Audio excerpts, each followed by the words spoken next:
கர்த்தர் உன்னை தினமும் தேடி வர என்ற தலைப்பில் நாம் அதிகமாக தியானித்து வருகிறோம். ஒவ்வொரு நாளும் அவர் நம்மை தேடி வந்து அவருடைய வார்த்தை நம்முடைய உள்ளத்தில் விதைத்து நம்முடைய ஸ்பாவத்தையும் எல்லாத்தையும் அவர் மாற்றி விடுகிறார். நம்முடைய வாலிப பருவத்தில் நம்ம எப்படி இருந்து எப்படிலாம் முயற்சி செய்கிற மாதிரிங்க மனுஷனுடைய வாழ்க்கையில் அந்த அளவுக்கு நம்முடைய உள்ளத்தை அவர் தூண்டுகிறார். நீ இப்படி இருக்கணும், நீ இப்படி உற்சாகமாக இருக்கணும், எப்பொழுதும் அந்த ஆதியில் இருந்த அன்பு எப்படி நமக்குள்ளே இருந்து அது எப்பொழுதும் இருந்து கொண்டே இருக்கணும், இளமையாகவே நீங்கள் ஒரு நாளும் சோர்ந்து போகக்கூடாது என்று சொல்லி அவர் தினமும் தேடி வந்து உங்களுடைய உள்ளத்திலே அவர் வார்த்தை விதைக்கிறார். பாருங்கள், இந்த யோவான் புத்தகத்தில் நம்ம பார்க்குறோம். அவர் சொல்லுகிறார் பாருங்கள், அவர் என்ன கூறுகிறார்? வாலிபரே, நீங்கள் பலவானாக இருக்கிறதுனாலும் வேத வசனம் உங்களிலே நிலைத்திருக்கிறதுனாலும் நீங்கள் பொல்லாங்குகளை ஜெயித்ததினாலும் உங்களுக்கு எழுதுகிறேன். தேவன் பாருங்க, அவன் அறிந்து கொண்டார்.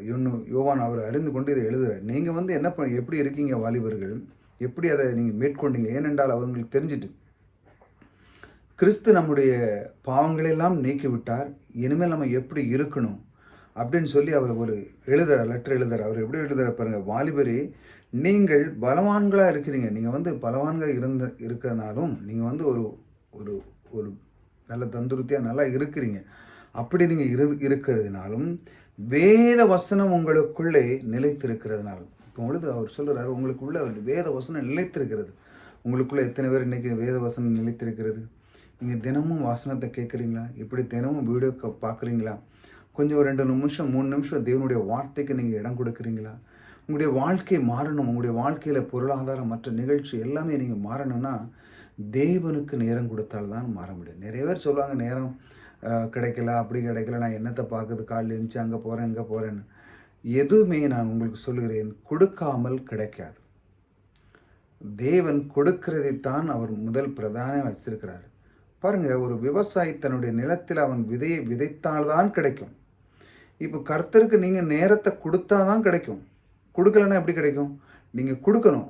முதல்ல உடனே நீங்கள் நினைக்கிங்க 1 மணி நேரம் 2 இல்லை, முதல்ல உங்களுக்கு ஒரு 2 நிமிஷம் கொடுங்க, ஒரு 3 நிமிஷம், ஒரு 4 நிமிஷம். பாருங்கள், நீங்கள் ஒரு ஏதோ ஒரு ஜிம்முக்கு போகிறீங்க, ஒரு ட்ரைனிங் போகிறீங்க, ஏதோ கற்றுக் கொடுங்க. உடனே டார்னு பெரிய அளவில் சொல்லிவிடுப்போம்.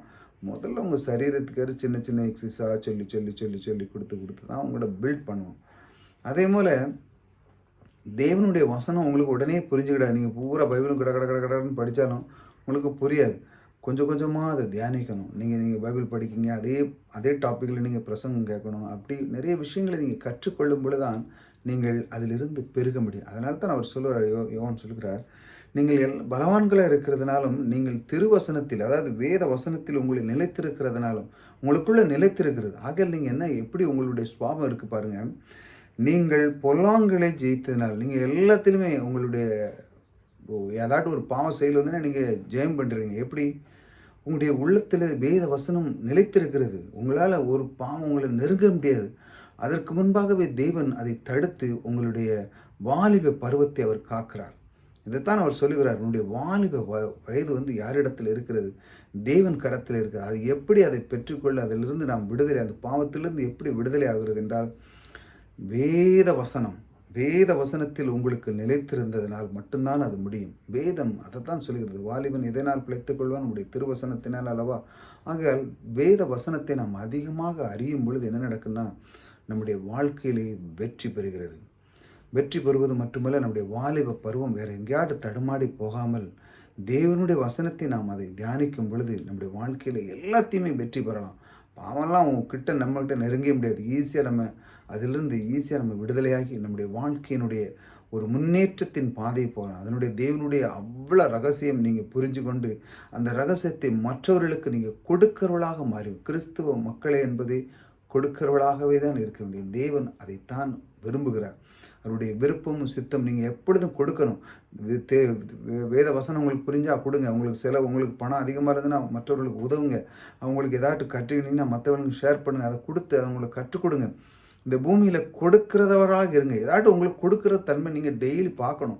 உங்களுக்குள்ளே நான் எதாட்டு கொடுக்க போகிறேன், இந்த பூமிக்கு எதாட்டு செய்ய போகிறேன் அப்படின்னு சொல்லி உங்களுக்கு இப்போ ஒரு விவசாயியாக இருக்கிறாங்க உங்கள் அப்பான்னா அவங்க கூட போங்க, அவங்க கூட போய் தண்ணி பாய்ங்க, அவங்க கூட போய் அந்த களையை பண்ணுங்க, அவங்களுக்குள்ள ஒத்தாசை இருங்க. இப்படி ஏதாட்டும் ஒன்று கொடுங்க.